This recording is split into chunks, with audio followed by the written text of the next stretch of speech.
votre dossier n'est pas retenu par la DAC que vous allez vous tourner vers nous pour une demande de soutien à la création artistique dans le cadre du FDVA. Voilà. Réfléchissez bien, mais on est là aussi d'ailleurs pour répondre à ces questions, hein.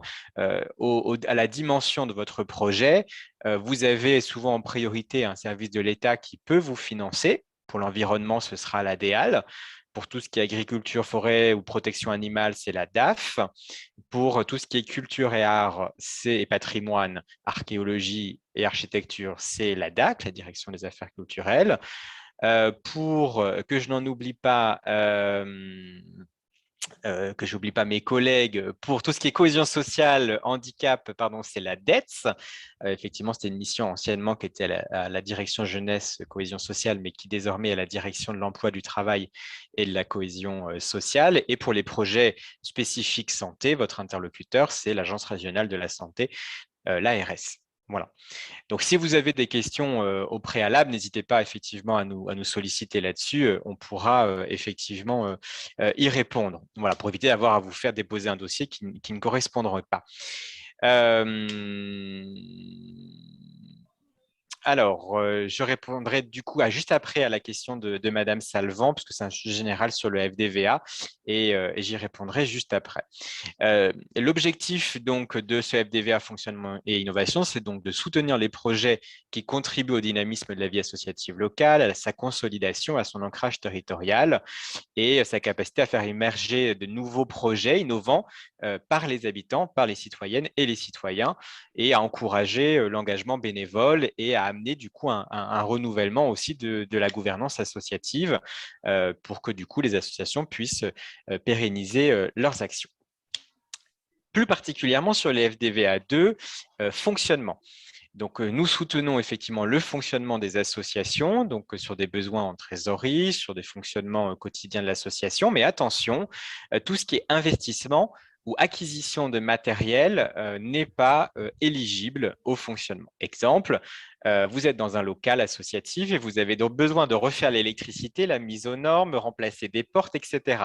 Là, je vous dirais, si votre local, c'est du privé, c'est à votre propriétaire de le faire. Si ça appartient à la collectivité, c'est à la collectivité de le faire. Si elle vous demande de le faire et de vous le faire financer, ça n'est pas légal. Voilà. Ou alors, c'est déductible du loyer que vous leur devez. Voilà. Et nous n'interviendrons pas là-dessus. Par contre, si vous avez envie de refaire la décoration de votre local pour qu'il soit agréable avec des artistes ou avec des jeunes, pour que du coup, ils permettent aux bénévoles de se sentir bien, là, effectivement, on peut vous soutenir en complémentarité, bien sûr, du propriétaire ou du bailleur de votre local. Voilà. Concernant l'équipement, si vous souhaitez acheter du matériel informatique, là, on va vous orienter plutôt vers le chèque numérique de la région. Voilà. Donc, il y a toujours des orientations possibles. Et puis, surtout, si alors, on peut participer au financement du loyer de certaines associations qui n'ont pas pu bénéficier d'une mise à disposition gratuite de locaux par une collectivité. Mais attention, là, on le réserve plutôt aux petites associations. Et surtout, si on voit que dans votre budget, vous avez un loyer à 80 000 euros à l'année, voilà, ne comptez pas sur nous pour prendre en charge 80 000 euros de votre loyer. Voilà. J'ai perdu mon PowerPoint, mais c'est pas grave. Alors, Il sur n'y a pas de le… souci. Alors, comme le temps file, hein, OK. monsieur Seva, nous avons un temps imparti, je suis vraiment désolé. Pour être un petit peu pragmatique maintenant, est-ce que vous pouvez, s'il vous plaît, donner à nos participants de ce webinaire des conseils, quelques conseils pour pouvoir monter un dossier FDVA en termes de clarté, en termes de qualité, au regard un petit peu de ce qui a été rejeté les années précédentes, s'il vous plaît. Quelques petits Oui. conseils pratiques. Alors, s'il vous plaît, ne faites pas des copier-coller de la note de cadrage du FDVA1 ou FDVA2. Parce que ça, on a beaucoup de mal parce que ça montre que vous y êtes allé rapidement sans forcément avoir bien mûri votre projet. Alors, je sais que vous êtes tous contraints par le temps, par votre action associative, mais s'il vous plaît, évitez les copier-coller. Donc ça, c'est un premier point parce qu'on s'en rend compte très facilement. Deuxième point, il faut que votre projet soit basé sur un diagnostic de votre territoire. C'est-à-dire qu'on a besoin de ressentir dans le dossier que vous nous écrivez que vous connaissez bien votre territoire et qu'il s'appuie sur des besoins réels. Et que surtout, et troisième point, c'est mon troisième conseil, avec des cofinancements. Le FDVA n'est pas un fonds extensible, il est même assez limité. Et du coup, il faut qu'on montre que vous ayez réfléchi à d'autres partenaires et puis surtout, nous ne viendrons pas pour compenser l'absence de financement d'un partenaire immédiat en fonction du projet qui serait une collectivité, la commune, le département, la région ou un autre du coup ou un autre partenaire financier. Voilà, donc ça, c'est mes trois conseils. Et s'il vous plaît, faites à la grammaire. Voilà, c'est malgré tout, ça peut paraître bête, mais c'est vrai que quand on examine 300 dossiers, forcément, au bout du 250e, quand on voit des phrases pas finies ou avec pas forcément très, très bien écrit, on est un peu moins sensible au contenu même du dossier. Voilà. Voilà, parfait. Autre chose, donc, avant de laisser la parole à nos participants. Comment sont instruits donc les dossiers, hein? Vous nous avez parlé de 300 dossiers, donc c'est quand même un, un nombre assez important. Et est-ce que la téléprocédure Contasso est-elle obligatoire? Alors oui, la procédure Contasso est obligatoire et elle le deviendra de plus en plus dans le cadre de la numérisation du service public. À un moment donné, il est fort possible que l'ensemble de tous les dossiers de demande de subvention soient entièrement numérisés. Donc, passer par le Contasso, l'avantage pour les associations, c'est que ça permet de centraliser les pièces. Et nous, comme ça, quand on recherche un compte de résultat, un PV d'AG, etc., on n'est pas obligé de vous ressolliciter. Donc, en fait, c'est gagnant-gagnant. Ensuite, comment sont examinés les dossiers? Donc, un appel à projet lancé, vous avez une date limite pour les déposer. Nous faisons une extraction de ces dossiers et du coup, nous les passons en commission. Donc, déjà, en interne, on rejette tous les dossiers qui ne sont pas complets. Nous rejetons tous les dossiers qui n'ont pas justifié des financements obtenus sur l'année N-1. Donc, pensez bien à mettre du coup les bilans justificatifs si vous avez déjà obtenu un financement FDV1 ou FDVA2. Et nous ne ferons aucune exception à la règle. Il y a pu y avoir une tolérance dans ces 2 dernières années parce qu'effectivement, avec la crise Covid, les actions ont été décalées. Désormais, du coup, nous serons très vigilants sur ces pièces. Cette commission interne a pour but de faire une présélection des dossiers pour vérifier qu'ils correspondent bien à la grille et aux critères. On émet ensuite des avis et ces avis, du coup, seront présentés en commission régionale consultative du FDVA. Cette commission, du coup, se compose plus d'une vingtaine de membres, des élus, des représentants associatifs, des représentants d'élus et de collectivités locales et des représentants des services de l'État qui vont du coup donner eux aussi leur avis sur les dossiers qui sont instruits. Voilà. Alors, il faut savoir que normalement, la commission ne donne son avis que sur le FDVA 2. Voilà.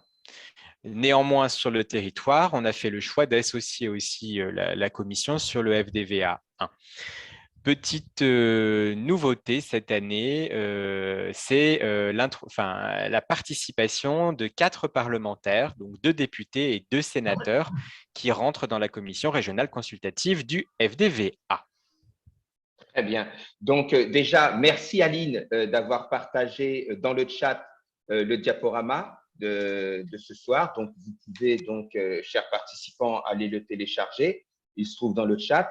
Et une question, enfin, plusieurs questions qui nous arrivent sur le chat. La première, Monsieur Seva, qu'en est-il des associations des lycéens? Sont-elles, éligibles au FDVA? Alors, les associations de lycéens ou les juniors associations voilà, sont tout à fait éligibles. Après, tout dépend de l'objet associatif de votre association.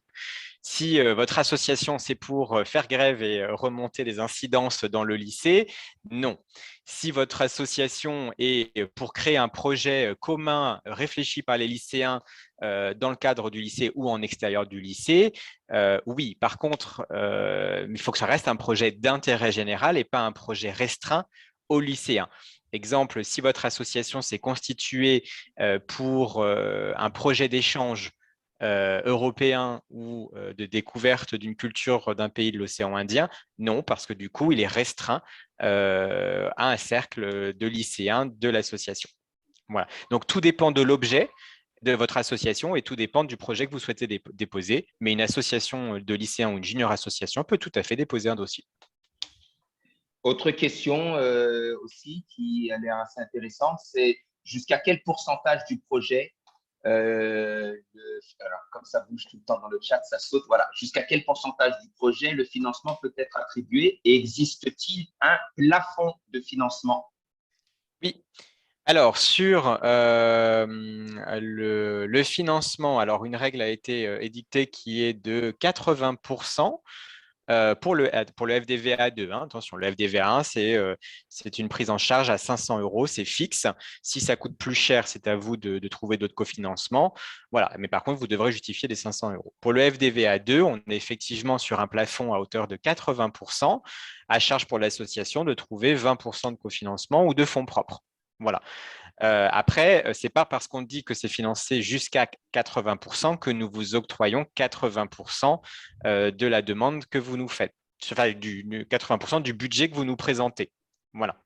Attention, ce n'est pas systématique. Et existe-t-il un plafond de financement? Pour le FDVA 1, je vous l'ai donné, c'est en fonction de la typologie de la formation que vous présentez correspondant au plafond du nombre de jours. Pour le FDVA 2, le plafond, il est de 10 000 euros. D'accord, c'est parfait. Autre question, et c'est vrai hein, qu'on ne peut pas être tous d'accord avec cette définition. Qu'entend-on par innovation lorsqu'il s'agit du FDVA? Qu'est-ce qu'un Alors, projet innovant? Qu'est-ce que l'innovation? Très belle question d'ailleurs de de Félix Félix. Duplatin. Salut Félix. Un projet innovant est un projet qui est nouveau sur un territoire et qui permet de répondre à un besoin exprimé par le territoire ou par sa population. Voilà. Ça ne veut pas, c'est pas, ce projet peut avoir été fait dans la commune d'à côté. Voilà. Mais vous allez l'adapter à votre territoire, aux besoins de vos usagers ou de la population du territoire. Voilà. Il est innovant dans le sens où il est nouveau pour le territoire et qu'il répond de manière nouvelle aux besoins exprimés. Voilà. Donc, ça ne veut pas dire un projet qui n'a jamais été fait, qui n'existe nulle part ailleurs. Alors, si vous êtes le premier à le faire, c'est très bien parce que du coup, il va pouvoir être repris par d'autres associations après. Mais voilà, voici ce qui définit le critère d'innovation. Voilà. Il y a aussi alors un critère d'originalité dans la réponse aux besoins. Voilà. OK, donc pour les questions de FDVA, nous allons devoir clôturer donc cette première partie de ce webinaire. Ne vous inquiétez pas, selon les demandes et selon nos retours, s'il faut qu'on refasse une autre émission consacrée au FDVA, nous le ferons, donc n'hésitez pas à nous en faire part dans le chat. Monsieur Je, Seva, je vous redonne oui, la parole. je réponds juste à la question de Madame Salvant que j'avais dit que je décalais après, savoir comment C'est sont vrai. réparties effectivement les enveloppes FDVA entre les DRAGES. C'est discuté dans le cadre du PLF, du plan loi finance, chaque année, qui donne une dotation du coup et qui est définie par le ministère au niveau de la JEPVA. Je vous avoue que tous les critères qui définissent le montant du fonds, je ne les connais pas et je ne les maîtrise pas. Donc aujourd'hui, je ne suis pas en capacité de vous répondre exactement comment sont calculées les enveloppes FDVA par territoire. Néanmoins, si effectivement, enfin, la totalité de l'enveloppe, en tout cas pour notre territoire, est consommée. En 2021, ça a été consommé. Donc, c'est un moyen aussi pour nous de rappeler à notre ministère de tutelle que voilà, il y a des besoins pour augmenter cette enveloppe. Voilà. Voilà, donc merci en tout cas d'avoir répondu à ces questions concernant ce FDVA. On espère que vous avez pu, vous participants à ce webinaire, vous avez pu avoir des réponses à quelques questions, mais encore une fois, hein, le chat est là pour ça. N'hésitez pas, s'il faut qu'on revienne, on reviendra vers vous. Donc, petite transition, on va repartir sur un petit micro-trottoir concernant le CER, contrat d'engagement républicain. Alors, juste un petit peu comme ça, un sondage là, à main levée. Qui a déjà entendu parler du CER? Ouais, Jimmy, ouais, normal, impeccable. Ouais, ben ouais, Frédéric, ok, Madame Surgi, parfait. Et ben c'est parti. On va vous passer donc. Ah, il y a quelqu'un qui a levé la main. Oui, Aurore, peut-être je te donne la parole le temps que j'enclenche la vidéo. C'était juste pour répondre à ta question c'était juste pour dire oui, j'en ai entendu parler, c'est tout. Ah, ok. Nickel Chrome. Super. Merci, Aurore. Allez, c'est parti. Je partage l'écran et je vous emmène faire un petit tour de l'île avec un petit micro-trottoir sur le CER, contrat d'engagement républicain.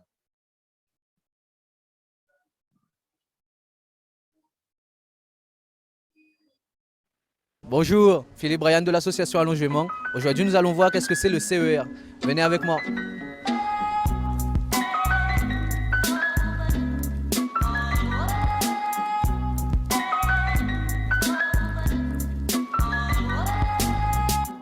Bonjour, je me présente Philippe Brian de l'association Allongement. Vous êtes? Dijou Aurélie, je suis animatrice en Casalire du Tampon et animatrice dans l'association APEPS. Bonjour, je m'appelle Elisa, je suis secrétaire administrative au sein de l'association Cœur de rue. Je suis Bruno Quinclé, je suis adulte relais au sein de l'association Les Aurores située aux Trois-Mars. Bonjour, moi je suis Thomas Sandra, je suis de la boutique solidaire et sociale, je suis bénévole. Monsieur Chana Singh Jérôme, président de l'association Air. Monsieur Ablezo Luco, président de l'association Hibiscus. Giovanni Mamosa, médiateur social accès aux droits et services. Et l'association, c'est la case Montmontléla. Jackie Juan, président du club de badminton de Petite-Île. Monsieur Jackie, connaissez-vous le CER? Je viens juste d'en découvrir l'adjoint au sport, mais la définition du CER elle-même, je ne sais pas vraiment en ce moment c'est quoi. Dites-moi Sandra, vous connaissez qu'est-ce que c'est le CER? Non, je ne connais pas. Non, je ne connais pas. Non, pas du tout. Alors le CER, non, je n'ai pas connaissance de ce que c'est, non. Non, c'est pas moi grand-chose. C'est juste des initiales, mais après peut-être qu'on va dire, moi, peut-être m'a trouvé, peut-être pas aussi.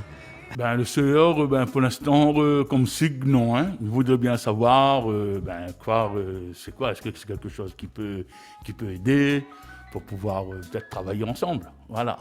Appris dernièrement, c'est quoi le CER? C'est le contrat d'engagement républicain, mais spécifique association. Hein. Donc voilà, que dedans on doit respecter cet engagement et en cas de non-respect, on peut avoir des sanctions. Le CER signifie contrat d'engagement républicain. En fait, c'est un contrat qui est pour les associations, les structures existantes, mais pour y adhérer, on va dire, il faut respecter cet engagement. C'est respect des lois de la République, liberté de conscience, liberté des membres de l'association, égalité et non-discrimination, fraternité et prévention de la violence, respect de la dignité humaine et respect des symboles de la République pour le 7e. En sachant qu'en respectant ces valeurs, on va dire ces engagements, il y en a 7 en tout, vous pouvez prétendre en tant qu'association à des subventions, on va dire financières ou matérielles. Est-ce que c'est quelque chose que ça vous parle, ça vous paraît important? Écoutez, il me semble que dans notre société actuelle, oui, il est important de véhiculer ces valeurs de la République. Oui, c'est très utile, surtout pour les subventions matérielles.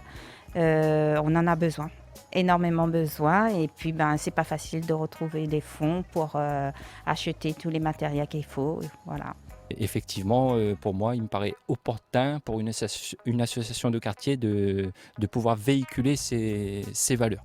Oui, largement, parce que là-dessus, nous travaillons directement avec tous nos partenaires, dont l'État, les collectivités. Ah oui, de toute façon, nous, sur Petite-Île, on a pour obligation de respecter ce qui se fait au niveau du CSR, sans pour autant le savoir, mais ça on l'applique déjà. Et on compte bien sûr continuer dans cette dynamique pour pouvoir passer aussi le relais aux jeunes. Je me dis c'est quelque chose que nous pratiquons tous les jours, mais que nous l'ignorons, que les indices de loi en quelque sorte. Mais c'est quelque chose que nous pratiquons tous les jours. Parce que le médiateur, déjà, il respecte la liberté des personnes. Et après, le plus possible, c'est d'aider les gens dans les circonstances utiles pour sortir. Oui, il faut, pour demander des subventions, ça. Oui, bien sûr, il faut respecter certaines consignes pour pas demander des subventions comme ça à la va-vite. Et puis, si on veut être financé aussi, il faut respecter un protocole, je pense. Honnêtement, ce que Banaï dit dedans, il est bien, mais c'est sur le mode de sanction, il est un peu moins réel. Tu comprends ce que je veux dire? Parce qu'en fin de compte, à n'importe quel moment, il peut dire oh, oui, admettons, on a quelqu'un là prend en grippe dans l'institution, il peut dire ah, demain, envie de ni contre la cocaïne. Vous comprenez ce que je veux dire? C'est là de donner du pouvoir à une seule institution sans moyen de recours.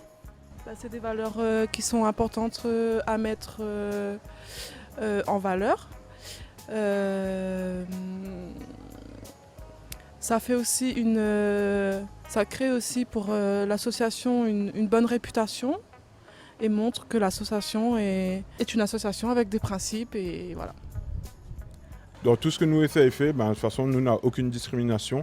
Nous valorisons les hommes, les femmes. Nous essayons de... Nous fait tout dans le sens de la loi, donc voilà, parce que nous sommes reconnus point numérique de la CAF, donc nous ne pouvons pas quand même permettre à nous de faire tout et n'importe quoi non plus aussi, Et après, nous essayons d'avoir aucune discrimination envers personne. Ici, chez nous, on en a, que ce soit de toutes les confessions musulmanes, chrétiennes, tamoules ou autre chose, vient voir nous. Nous accueillons tout le monde de la même manière et nous ne changeons pas notre méthodologie là-dedans. Voilà. Et que ce soit la race, l'ethnie ou voilà. Peu importe la personne, nous acceptons comme il est. Parfait, merci.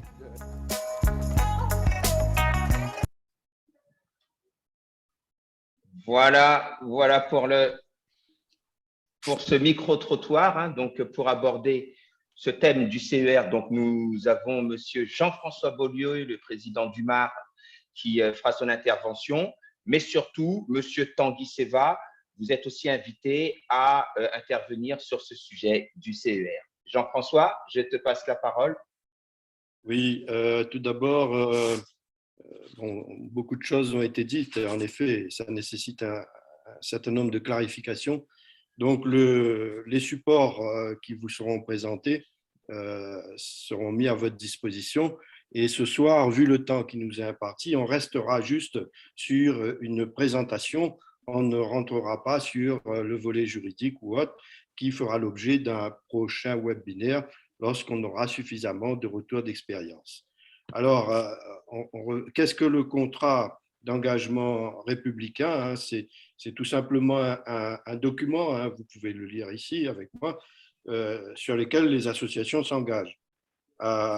Et tout cela, ce document sera obligatoire dans le cadre des demandes de subvention. Et tout à l'heure, Tanguy nous précisera un peu sur le CIAFA comment on s'engage là-dedans.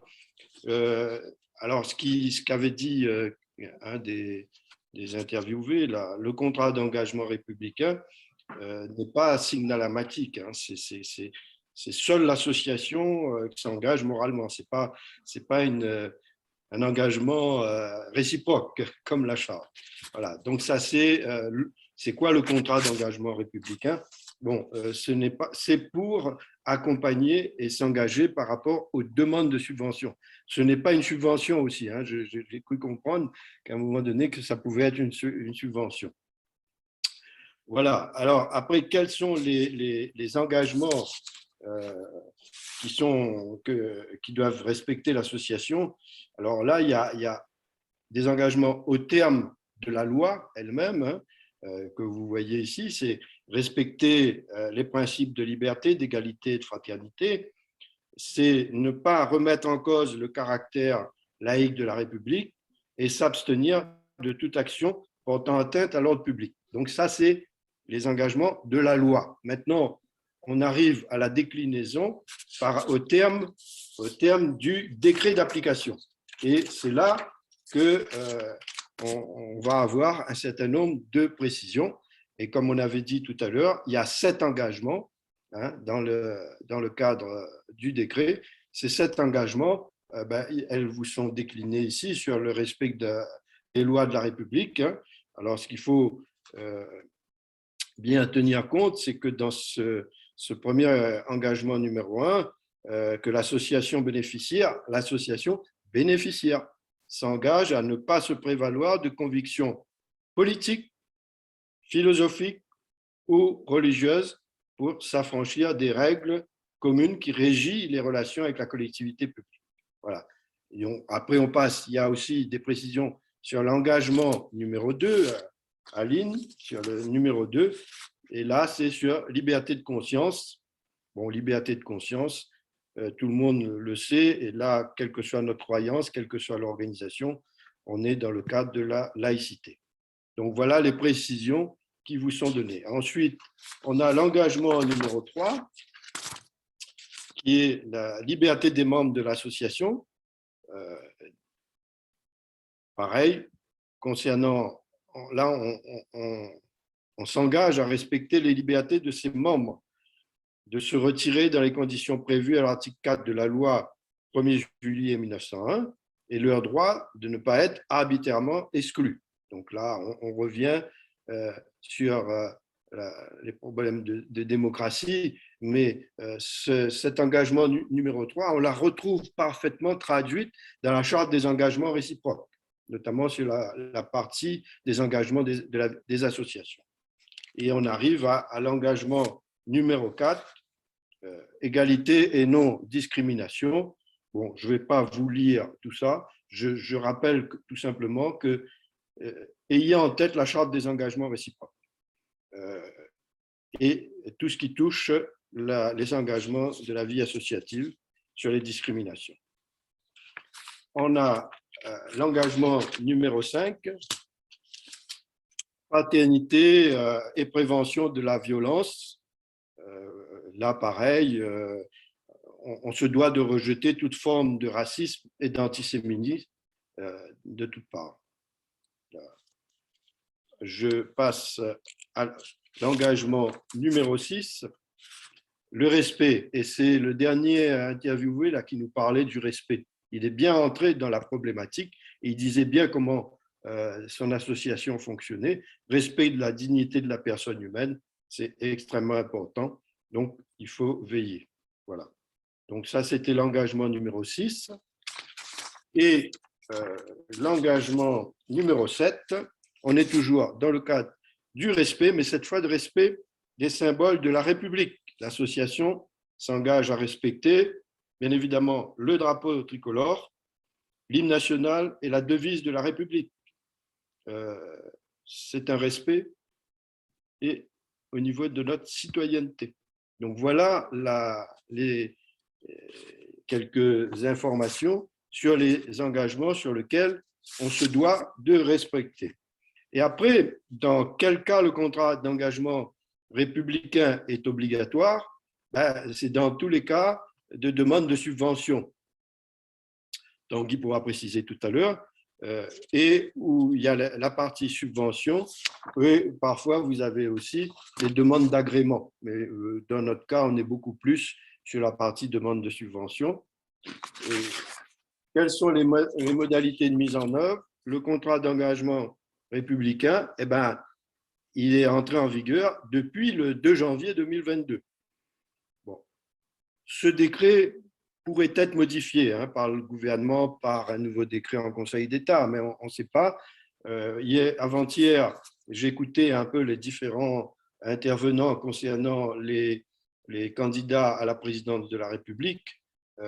Sur les 6 qui sont intervenus, 5 ont bien fortement précisé que cette loi sera revue, notamment la charte des engagements réciproques, elle aussi sera réactualisée.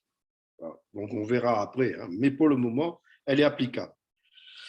Le contrat d'engagement républicain doit être souscrit par le représentant légal. En pratique, une rubrique spécifique est prévue dans le formulaire unique CAFA de demande de subvention. Et là, vous avez notamment la présentation du CAFA et la case à cocher. Et ça, je laisserai Tanguy de repréciser un peu comment, en pratique, ça va se faire. Donc voilà, au niveau de... Nous avons, vous, en tant que responsable associatif, obligation d'informer vos adhérents. Ça, dès maintenant, vous prenez notre support, Aline met le support en ligne, mais vous avez obligation de l'appliquer. Et comme je disais tout à l'heure, je ne vais pas rentrer dans la partie du volet juridique parce qu'il y a un certain nombre de points qui sont à clarifier et ça pourrait faire l'objet, lorsqu'on aura un retour d'expérience un petit peu plus approfondi, d'un prochain webinaire.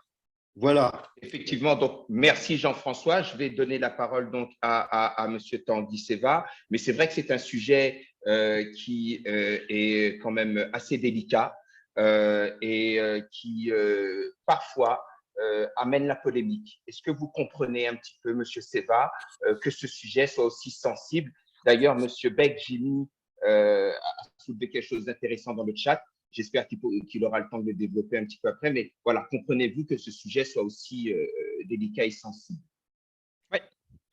Alors oui, je comprends qu'il soit sensible parce qu'effectivement, et ce qui me permet de répondre à la question de Madame Eliès, pardon, c'est que vous devez, la souscription, vous avez juste un partenaire financier qui est la mairie, même si ce n'est que lui, vous devez avoir souscrit au contrat d'engagement républicain. Voilà. Alors, effectivement, on dit que nul n'est censé ignorer la loi, mais j'entends entièrement que tout le monde n'est pas au courant de ce dispositif. Nous avons un appareil législatif qui est très producteur de propositions de lois, etc. Néanmoins, nous informons progressivement toutes les collectivités du territoire pour qu'elles intègrent dans leur plateforme dématérialisée du coup la souscription au contrat d'engagement républicain. Et j'invite aussi vous toutes et tous à télécharger le nouveau CERFA que vous a présenté Jean-François Beaulieu. C'est désormais le 06. Avant, vous utilisiez le 05, puisque du coup, pour une demande de subvention à l'État, si vous utilisez l'ancien modèle, votre demande sera rejetée. Voilà. Donc, faites attention sur le bon formulaire que vous devez utiliser. Voilà. Ensuite, pour effectivement revenir à votre question, David, comme c'est un document qui n'est signé que par l'association, effectivement, ça pose la question d'un engagement réciproque, comme c'était le cas dans la charte d'engagement réciproque. Ça pose effectivement, comme l'a dit Jimmy Beck de la MDA de Saint-Benoît, la question d'un poids supplémentaire sur la responsabilité du responsable associatif et de sa capacité à savoir ce que font tous ses membres bénévoles. Alors, je précise qu'effectivement, le décret d'application a rajouté la mention de salarié, mais ça n'est pas valable puisque dans le texte de loi, ça n'est pas prévu. Voilà. Mais ça fera l'objet d'un prochain webinaire. Je ne m'avance pas plus là-dessus. Voilà. Donc oui, c'est des responsabilités supplémentaires. On est entièrement d'accord. C'est un poids supplémentaire sur le responsable associatif. Néanmoins, comme l'ont dit certains durant le micro-trottoir, pour beaucoup, vous appliquez déjà ces principes de non-discrimination, d'ouverture à tous et à toutes, de participation démocratique à la vie de l'association, etc. Voilà. Après, on verra avec le temps et je serai votre interlocuteur pour toute suspicion, questionnement qui pourrait y avoir d'une collectivité ou d'un service de l'État vis-à-vis d'une application de ce contrat d'engagement républicain. N'hésitez pas à me faire monter ces problématiques.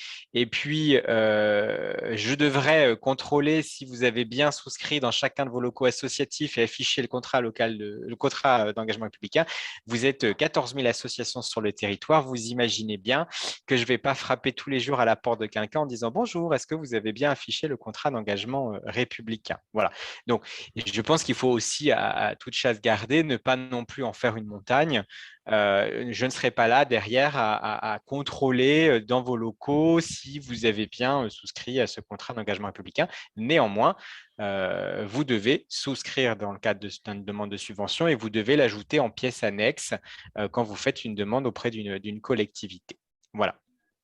Oui, Parfait. Merci Tanguy. Vas-y, Jean-François. David, si tu permets. Alors, Bien sûr. ce CER ne s'applique pas pour le moment pour tout ce qui est du monde sportif, subvention du sport. CNOSF, eux, ils sont déjà un petit peu en avance apparemment sur un certain nombre d'agréments où figurent déjà tous ces engagements. Pour le sport, je parle. D'accord, merci. Donc, en fait, nous reviendrons lors d'une prochaine émission, d'une prochaine émission Casaso sur les points de vigilance du CER. Pourquoi pas essayer un nouveau format, le format du débat, qui pourrait être aussi intéressant et qui sera beaucoup plus interactif. Donc voilà, nous sommes en train de réfléchir aussi à faire évoluer ce webinaire Casaso vers d'autres modalités. Donc voilà, n'hésitez pas à nous faire part de vos suggestions, de vos propositions. Merci en tout cas à nos invités et surtout à notre nouveau DDVA, à qui on renouvelle encore nos souhaits de bienvenue parmi nous dans le monde associatif. Et puis, merci à tous d'avoir participé à ce webinaire. Merci donc à tous les partenaires. Oui. Oui, excuse-moi David, parce que je ne l'ai pas dit tout à l'heure, nous sommes effectivement en retard sur le lancement de l'appel à projet du FDVA parce que nous attendions la nomination des parlementaires et là je nous décharge complètement, ça n'est absolument pas de la responsabilité de la DRAGES, voilà, dans la commission régionale consultative. Donc je sais que beaucoup m'ont appelé pour me demander où est-ce que ça en était. Nous avons enfin nos députés, nous attendons pour cette semaine le nom des sénateurs, donc nous espérons pouvoir lancer l'appel à projet après la réunion de la commission régionale consultative et je rassure tous les membres présents qui en font partie que vous recevrez bientôt une invitation, mais nous espérons lancer pour début avril l'appel à projet FDVA. Donc nous aurons en fait un mois de retard par rapport à ce qui a pu se faire les années précédentes. Voilà, et voilà. Voilà pour ce petit mot de conclusion. Merci à voilà. David, concernant Casaso, je répète que Casaso, il rassemble à nous notre toutes et que tous nos projets à venir ou autres, c'est ensemble, et avec les partenaires, c'est de la co-construction. Je répète, la co-construction.